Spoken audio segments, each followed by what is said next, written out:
Panginoon, and welcome natin ang bawat isa. Tingnan natin ating katabi, and sabihin natin, we're glad you're here, na sa kagalakan ng muli tayo ay magkatipon-tipon, I'm glad you're magbigay here. papuri sa ating Panginoon.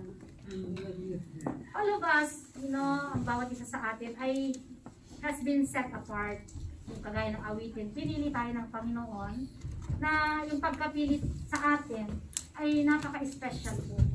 We are set apart for His purpose. Iba yung pagkapili sa akin, iba rin yung bawat isa. Ngunit ito ay nagagamit para papurihan ng Panginoon. If we really understand how napaka-pribilegyo na tayo ay nakakilala sa Panginoon.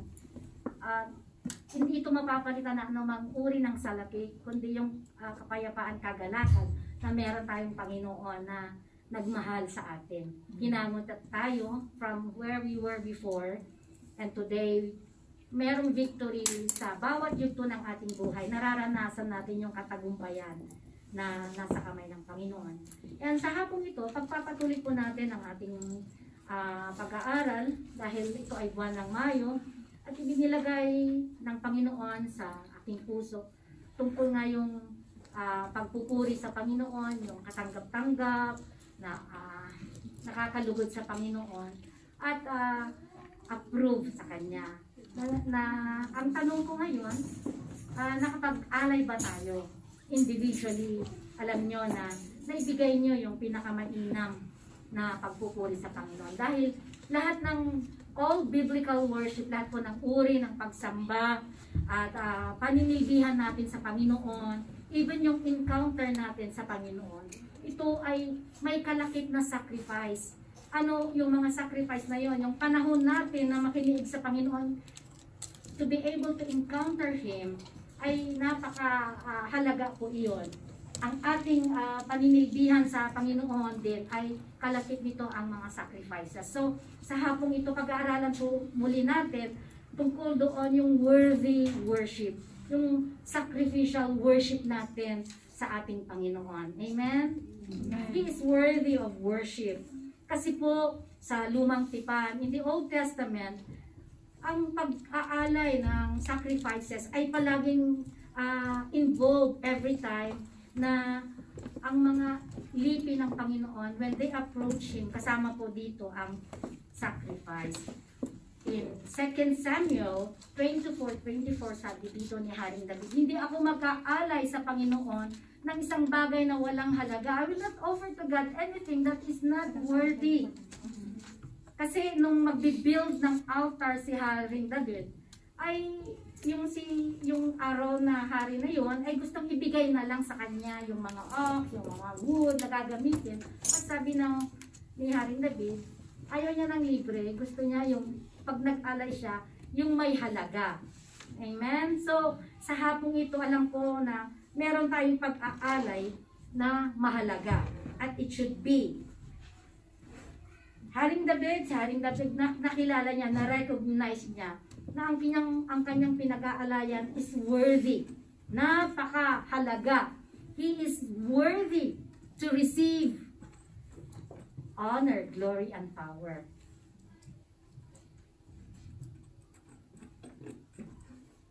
As we read the Word of God this afternoon, gusto ko na pag binasa natin ito, hindi lang natin mabasahin na mabilisan, pero namnamin po natin. Meron tayong mauunawaan na ipagkakaloob sa atin ng Panginoon. Dahil gusto ko na when we approach the presence of God, when we enter into His presence, ma-recognize natin yung halaga. We have to recognize the worth of the God we worship. And ang tanong ko po sa bawat isa, are we willing to worship Him with this kind of sacrifice? Yung even at this very moment, yung maituon natin buong buo, yung ating pagsamba sa Kanya. Yung sacrifice na to, the Bible calls it a test. Na, test is a sacrifice. Bakit nga ba inaalaw ng Panginoon sa buhay ng bawat isa na lumalapit sa Kanya, na magkaroon ng testing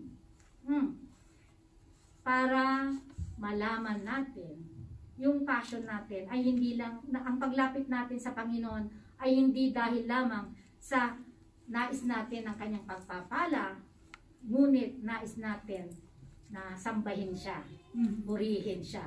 That kailangan nating maunawaan. Merong awitin na bakit nga ba pinupuri kita? Bakit nga ba sinasamba kita? Bakit nga ba pinasasalamatan kita? Nais kong purihin ka. It's not because of the blessings, but because we love Him. Sa hapong ito, makarating po tayo sa uri ng pagsamba na it is a worthy worship. It is a sacrificial worship to the God that we call upon. Yung tinatawag nating Panginoon. Let's all rise up at basahin po natin ang salita ng ating Panginoon. Napakagandang kwento sa Genesis 22. Ito na, let's read with gratitude in our hearts.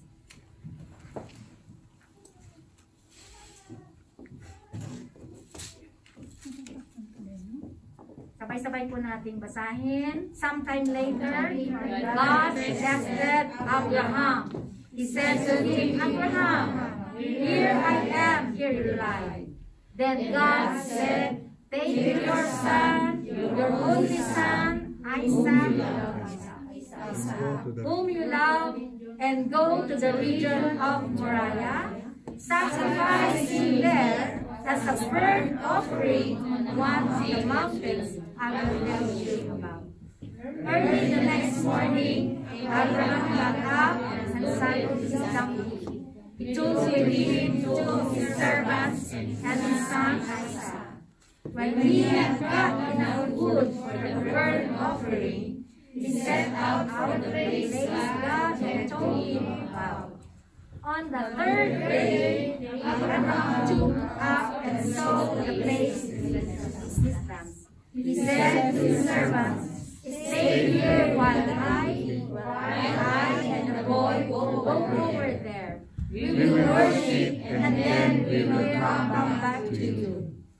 Abraham took the wood for the burnt offering and placed it on his son Isaac.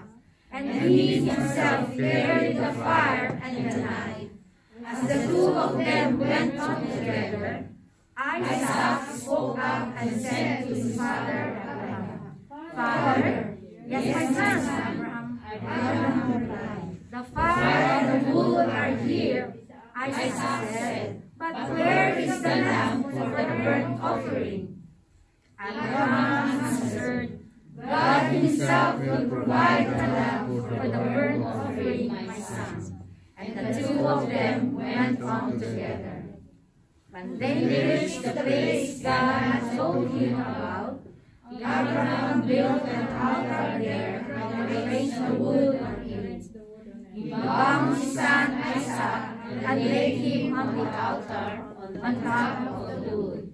Then he reached out his hand and took the knife to slay his son.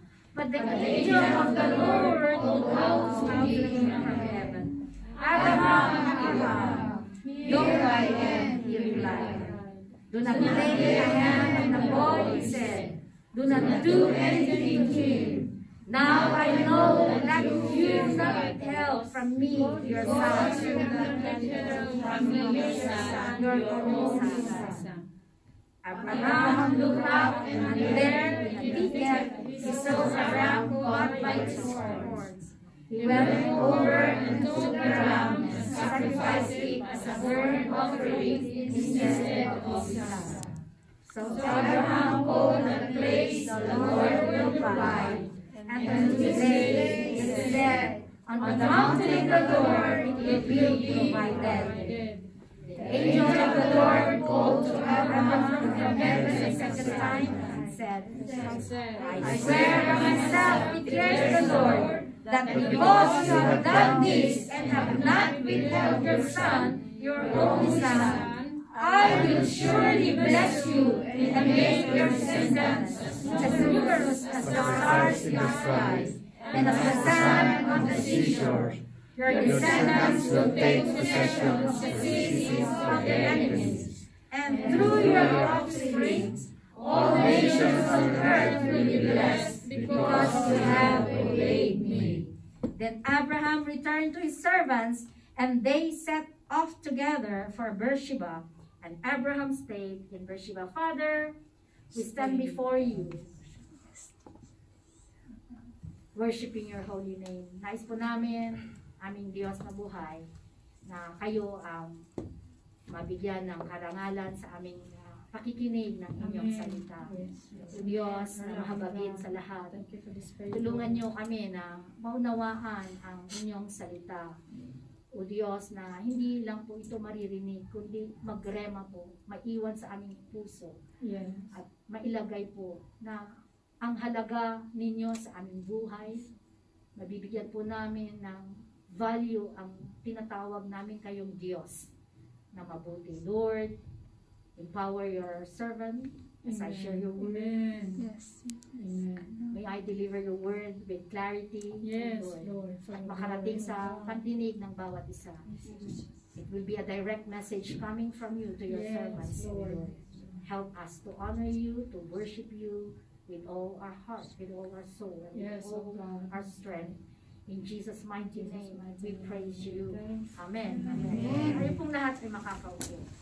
Alam ko na itong kwento na binasa natin ay madalas nating naririnig. At nais ko na sa hapong ito, we will understand yung halaga ng pagbibigay natin ng sacrificial worship. All of us worship. Kristiyano ka o hindi, you worship. Ito mo yun. We worship yung mga bagay na mahalaga sa ating puso. Anything that we put above, yung nilalagay natin sa ating buhay na mahalaga, paggising, pagtulog, every moment of your life that you put value on it, that's what you worship. Hindi na po ito bagong mensahe na palagi kong sinishare sa bawat isa. Because all of us worship something. At gusto ko na sa hapon na ito, mailagay natin sa tamang uri ng pagsamba. Sa binasa po natin in verse 2, Then God said, Take your son, your only son, Isaac, whom you love, and go to the region of Moriah. Sacrifice him there as a burnt offering on one of the mountains I will tell you. In order to worship God, Abraham would have to bring a sacrifice. Kinakailangan na si Abraham po ay maghahandog, magbibigay ng handog sa Panginoon. In order for him to be able to worship God. And hindi lang po basta-basta na paghahandog ang kanyang gagawin.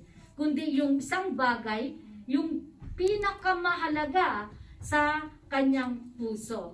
Bakit kaya na, ang tanong, bakit ang ilabibigay natin ay yung napakalapit sa puso natin, yung napakalaga? Because dahil nga po dito, si Abraham was tested in this area of his affection. Saan ba nakatuon ang kanyang affection? No, makikita po natin na it will show to us whom do we really love. Kung sino ang mahal na mahal talaga natin. Kaya merong ganito na testing.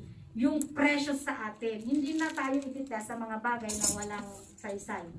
We will be tested with the things that are so precious in our lives. Marami sa atin na okay lang na itest tayo basta hindi doon sa nakakabit sa ating puso. Seek ye first the kingdom of God and His righteousness, and all these things shall be added unto you. Matthew 6:33. We will be tested with our affection kung sino ang isisik natin. Kaya ang utos sa atin, seek ye first the kingdom of God.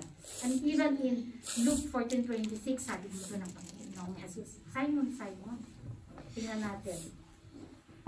Luke 14. Ibasa po natin kung nandyan na. If anyone comes after me and does not hate his father or his mother, wife and children, brothers and sisters, yes, even their lives, such a person cannot be my disciple. Ay, bakit hindi po yung sinasabi literally na hate yung kamumuhian mo? Ibig sabihin, if you love your mother or your father or your children more than, kung mas higit ang pag-ibig natin sa mga anak, asawa o pamilya natin, sinasabi dito that we are not worthy of Him. Mahalaga sa atin yon. Kaya nga, tinitas tayo.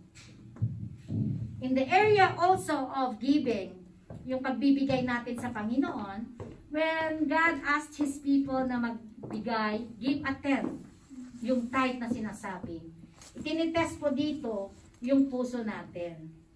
Nais ng Panginoon na hindi tayo magbibigay ng tira-tira kung ano na lang ang matira. Because according sa binasa natin in 2 Samuel, na I will not offer anything unto God that does not cost me. No, yung mahalaga. So, gusto kong iparating sa atin na when we offer the Lord, our tithes, our offering, hindi po kung ano lang natira, kundi we give what is best to Him. Sabi ko nga kanina, na it is very hard to sacrifice something that is so close into our heart. Diba? Na ayaw nating humiwalay. We don't want that something in our heart to part from us. Ano nga ba yun? Hindi lang po pera. Even our relationship. It might be your boyfriend. It might be your friend. Yun yung that's something that is precious to you. Or money. Or yourself. Na ayaw nating ihiwalay. And the Lord wants us na hindi ito yung mga bagay dapat na maghihiwalay sa atin. So, tandaan po natin, you will be tested on what your heart clings to. Yun lang. Bakit? Ang nais kasi po ng Panginoon sa buhay natin na makarating tayo sa level yung we grow in another level in following Him and drawing closer sa Kanya. Alam niyo po na hindi tayo makausad-usad sa isang bagay dahil hindi natin kayang ibigay. We cannot worship God fully, sacrificially. Kaya alam natin, may mga area sa ating puso right now na hindi talaga natin na isusuko na ibibigay the full worship. Worship, yes. Hindi tayo ang naglalagay ng barometer, yung measure kung paano sambahin ng Panginoon. It is God who gives us the measure on how we can worship Him. And as we worship Him, mapiplease siya. Kasi siya ang nagbibigay ng utos. No? Hindi yung gusto natin. Kaya, nais ko po na maunawaan natin, God wants us to grow deeper in our walk with Him. Kaya kailangan nating dumaan sa ganitong mga testings. Dahil, kung titingnan natin, yung ni-require ng Diyos kay Abraham is a contradiction. Kasi ang tagal nilang nanalangin na magkaroon ng anak. At tapos nung meron na, sasabihin ng ating Diyos na isacrifice. Contradiction yon sa pananaw, sa isipan ni Numan, kay even for Abraham. But alam niyo po na when God requires us something, we might not be able to understand it. Walang word na maka-explain, hindi rin maunawahan ni Numan. But remember that God knows what is best for us. Amen. Kaya tayo tinitest, alam niyo po, tungkol sa area na sinasabi ko in our relationship, in the finances, in the possessions that we have. Actually, ang tanong lang talaga dito in a very short way, ang sinasabi sa atin, do you love me more than this? Mas mahal mo ba ang mga bagay na ito kaysa sa akin? So ito lang, why are we going through testings? Bakit kailangan nating dumaan sa testings sa area ng relationship? Kasi tatanungin, mas mahal mo ba ako kaysa sa tao, sa anak mo. Even kay Simon Peter, no? Sabi ng Panginoon, Simon, Simon, do you love me more than this? Tinanong siya, mahal mo ba ako? Yes, Lord, 3 beses. No? Yung area of affection natin, doon nagcha-challenge. Do we love God more than our money?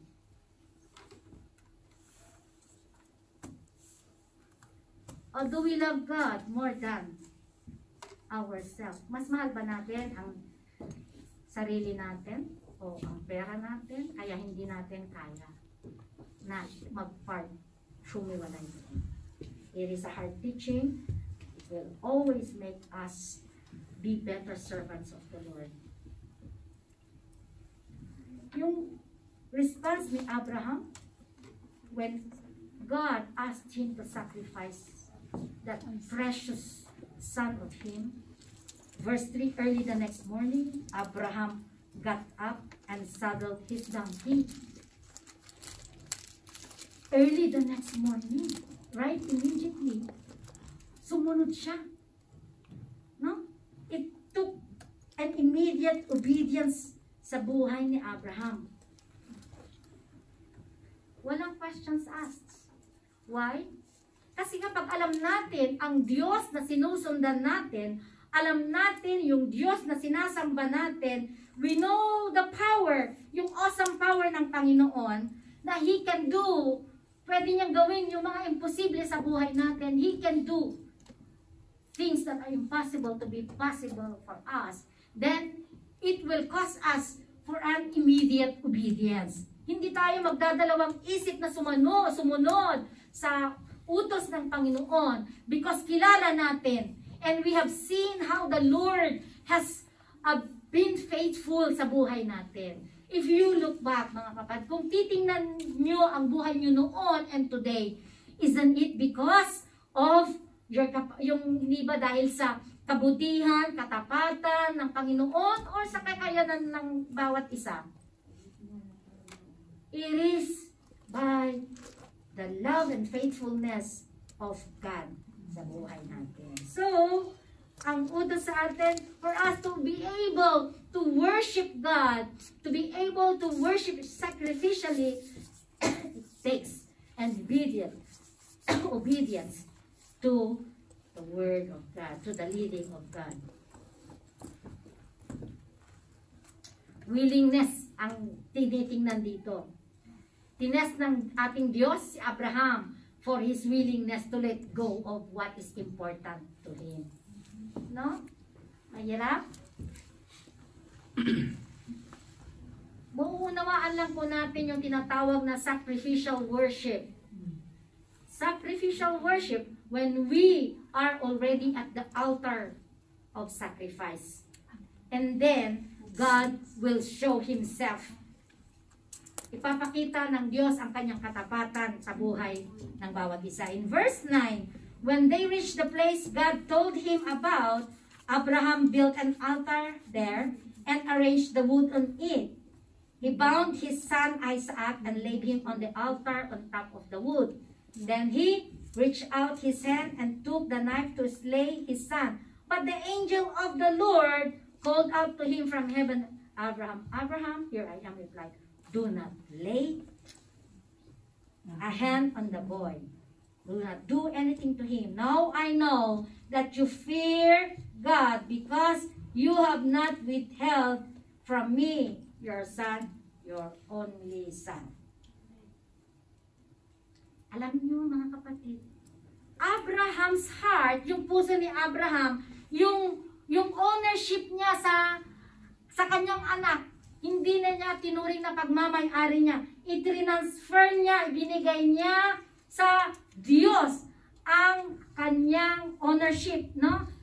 In his heart pa lang, hindi doon sa bagay na yun, sa nagsimula na sa puso niya na isinorender na niya ang kanyang anak sa Panginoon. Kaya nga nagkaroon ito ng immediate response, obedience kay Abraham. Malalaman lang po natin, sabi ko nga, that when we offer and worship Him sacrificially, when we are already there, then God will show up. Hindi mapapatunayan ng Panginoon until we do something. Until hindi natin inilagat yung napakahalaga sa atin. Amen? Are we learning? Are we receiving from the Lord? Diba? Napakaikli ng ituturo ko sa inyo, but I want us all to understand that when Abraham offered his son Isaac, nung ibinigay ni Abraham ang kanyang anak na si Isaac sa ating Diyos bilang handog, then, you know, it was a proof of His faithfulness. Na ang pangako niya, all your offsprings will be reckoned. Ibig sabihin, magmumula sa lipi ni Abraham, ni Isaac, ang mga marami pang tao. And we are, isa na tayo doon sa ipinangako ng Panginoon. Yung sons and daughters in faith, isa tayo doon. Kaya napakalaga na maunawaan po natin, when we hear of sacrifice, don't take na something it will destroy us. This sacrifice will help us to know who we are. Makikilala talaga natin yung sarili natin. Kung saan tayo nagtitiwala.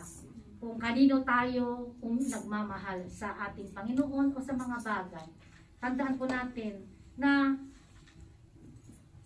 kung saan tayo naglalagak ng 100% na trust, kung dito sa material o dito lang sa lupa, these are temporal lang po. It will never benefit us in eternity. But when we trust complete obedience on God, it will reward us forever. Yung buhay na walang hanggan. No? Yung act of sacrifice and worship natin sa ating Panginoon will be far greater. Mas higit pa yung ipagkakaloob ng Panginoon sa atin. Alam nyo, gusto ko na sa mga matatagal na mananampalataya sa Panginoon, I do not like to ma-miss ninyo and yung opportunity to experience kung paano sumamba ng buong-buo sa Panginoon. Is there anything na hindi nyo kayang ibigay? It is a test. It is a test of your love to the Lord. Kung may mga bagay na hindi natin ma-surrender. Lalong-lalo na, sabi nga, I am not here to convince you to give your tithes and offering.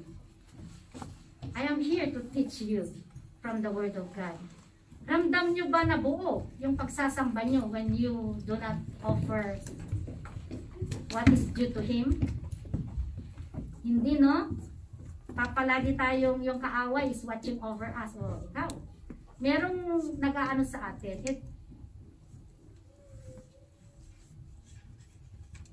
You know. Even your relationships. Hindi tamang relasyon. Nakakling sa puso natin. And there is no sacrifice of worship unto the Lord. If we are not able to part from those. Mahirap, pero posible. Because God is God who is able to prove Himself faithful when we surrender. When we sacrificially give what is precious to us. Na hindi nakakalabog. Na hindi nakakapagbigay ng growth sa ating relasyon sa ating Panginoon. In verse 16 and 18,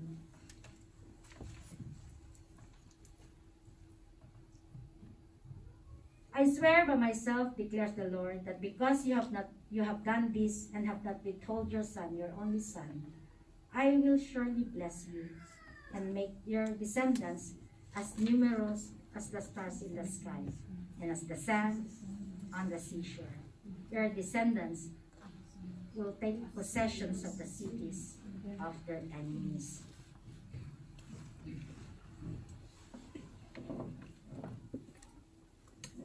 If we are passionate for God, God will reward our passion for Him. God will always reward our deep passion for Him.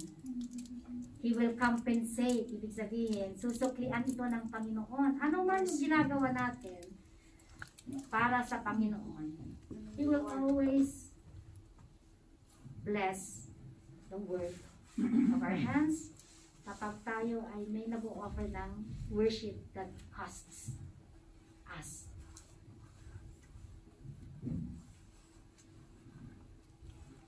Have you been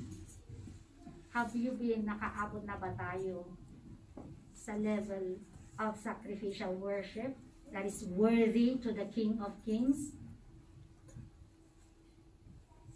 I'm sure meron, no? Amen. Meron. But if you have not, kung hindi mo pa nararanasan na magkaroon ng sacrificial worship, why not challenge today? Why not? Take that knife and allow it to remove. You know? Ibig sabihin, surrender natin. Sometimes yung fear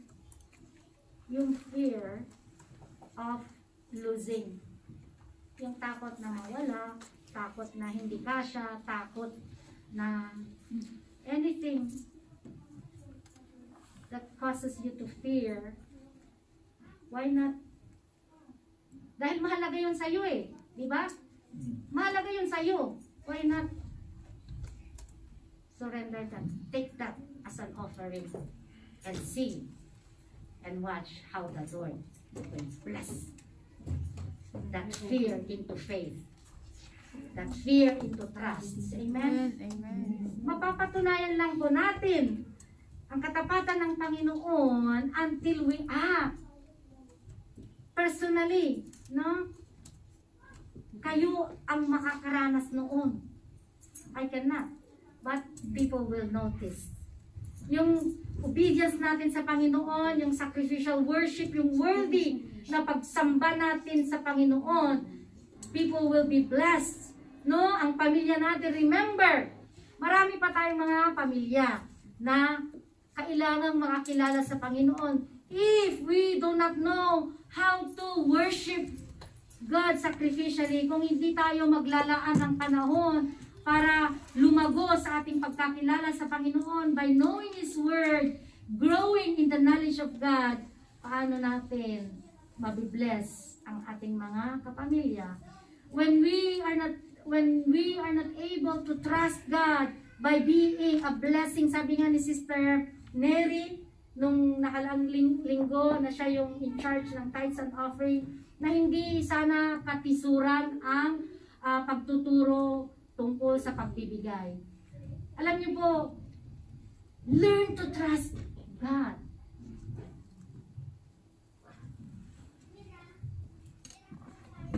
Obey. And you will see how He will supply and meet all your needs according to His riches. Glory in His name. Yan, mararanasan po lang natin yun kapag tayo ay humakbang. Pumunta doon sa altar of worship and sacrifice something. Alam niyo po, bawat isa sa atin, lahat tayo na tumanggap kay Kristo, sooner or later, God will ask us to sacrifice something. Ayaw ng Panginoon, hanggang dyan lang tayo. God will ask us to trust Him. Kung hindi ngayon, hindi ka makakaligtas sa sa tawag ng Panginoon. Why? Because you are precious to Him. Hindi ka niya pababayaan na ganyan lang. God will use every avenue para makarating tayo doon. And the altar of worship with a price.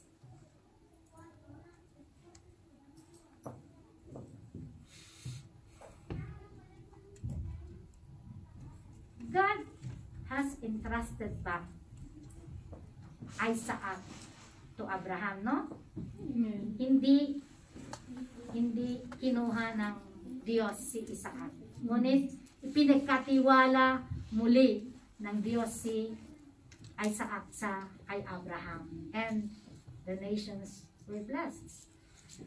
Tayo rin. Alam nyo, kapag nilagay natin, when we worship God sacrificially, when we give Him the highest worship, worthy, nakatanggap-tanggap sa Kanya. Ang balik sa atin, right immediately, when you worship Him just now, kanina po, nung nag-alay tayo ng papuring awitin, nung nailagat mo yun, bumalik ka agad eh. There is this kind of release that you are encountering the King of Kings and the Lord of Lords. I want you to experience that. No? In that moment of worship, in the moment of singing songs of praise unto Him, you are declaring, beautiful Lord, wonderful Savior. Nararamdaman mo yan eh. Because He made something beautiful in your life. Amen. Oh, naramdaman mo.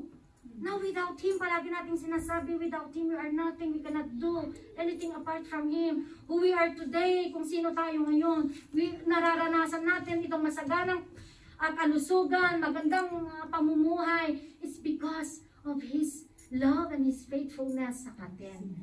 And the only thing God wants us today is to learn from the book of Genesis 22 na binasa natin. Ang tinuturo lang sa atin, in one word, complete obedience sa ating Panginoon.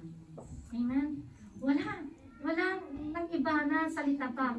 Kasi when we learn to obey,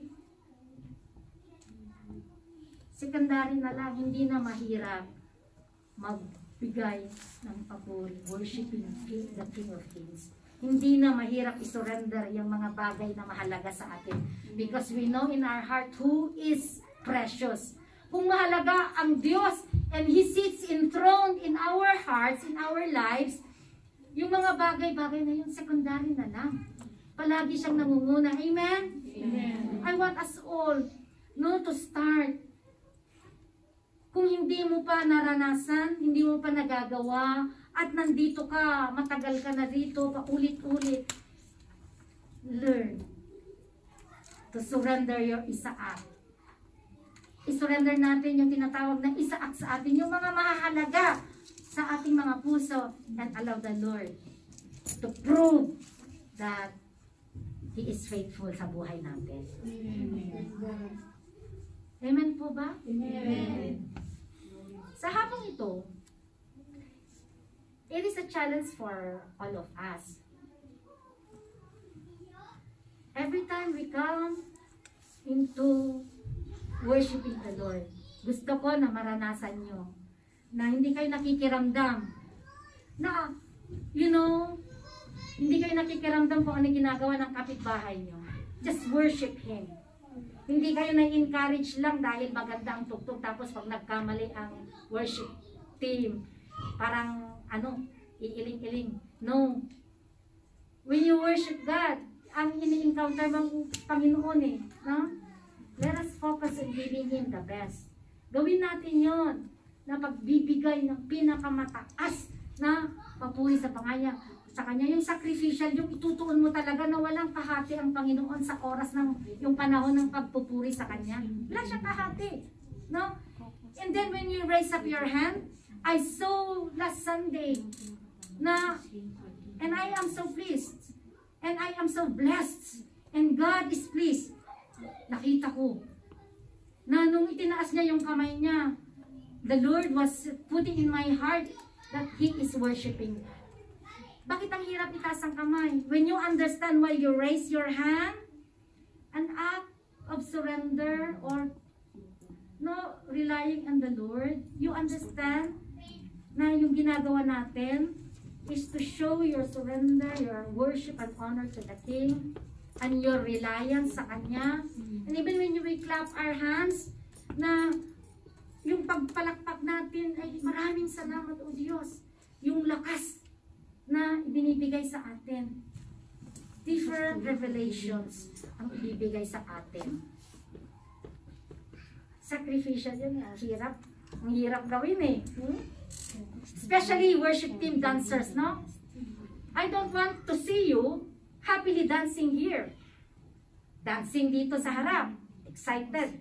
But kapag hindi kayo nasaya, worship team, especially kasi nasa ministry na kayo, I want to teach you.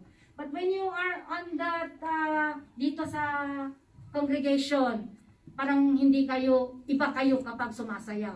That should not be the character, no? And even worship team, na hindi kayo iba when you are here, at when you are there, ang hirap. No. Consistent po dapat. Consistent ang ating pagpupuri sa Panginoon kasi you are not dancing for the team or you're not dancing for, you're not showing for anybody else. You are declaring yung pasasalamat, yung pagpupuri mo sa ating Panginoon na karapat dapat tumanggap. Have you ever tried? No? Try it. When you are there, doon mo mararanasan yung sinasabi. Now, when you offer that sacrifice of praise unto Him, then you will be released with joy, with passion, everything. Everything, lahat-lahat ng kalamdan mo ay nagpupuri sa Panginoon. Amen? Amen. O, diba salamat sa Panginoon, meron tayong natututunan. Gusto ng Panginoon na hindi nasasayang yung pagpunta natin. Amen? And then, hindi lang sa mga worship team, dancers, lahat po tayo, especially my leaders. Leaders, I want you. Paano tayo magtuturo ng bagay na sacrificial worship kung hindi tayo marunong mag-sacrifice? No? We cannot. Hindi tugma sa ating pagkatawag if we do not learn to worship God who is worthy of worship with sacrificial worship.